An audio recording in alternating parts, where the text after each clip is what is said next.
Let me tell you a secret. All the successful people I work with, they consume information and knowledge, and that's what keeps them current, and that's what keeps them on their toes. And what better source of knowledge and information than a book? So I always have several on the go, and these are the 7 that I'm going to be looking at over the next few weeks. The first one is How to Talk to Anyone, 92 Little Tricks for Big Success in Your Relationships. I picked it up at Barnes & Noble. As I flicked through, it had some good headings in it, like carry more cargo than compliments. And I thought that could have some interesting things in it for me, obviously, but also for clients. This, I think, is going to be a heavier read. I'm not sure how to pronounce the author's name. She's called 𝘞𝘩𝘢𝘥𝘪𝘯𝘨, and this is much more of a philosophical book that's looking at why we should pursue purpose over passion, why we should embrace negative thinking, and why we should find a daily routine, because there's real wisdom in that. So I think that's going to be an interesting one. Jordan Peterson, this was kind of quite a big book just before the holidays.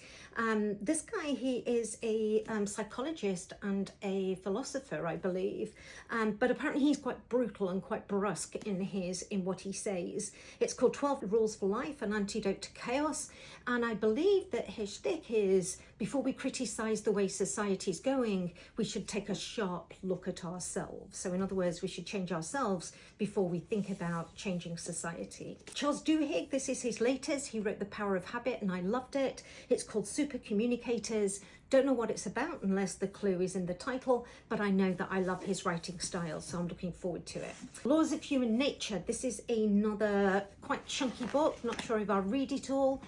Again, this is much more philosophical, and in it, Robert Greene is distilling ancient wisdom and philosophy and making it relevant for today. And if you've been following it, the emergence of character as being important for leaders is a big kind of movement right now, and I think that'll be in keeping with it.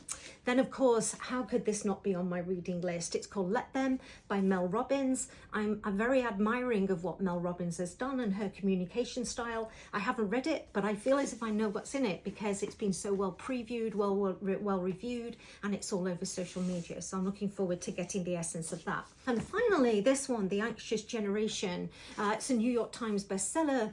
I've noticed that the younger people that I work with feel more anxiety. They just have more anxiety than some of the older people I work with, and I'm keen to get into that. What is it that's going on? Why is that happening? How can we understand it? And of course, how can we help with that? So they're my 7.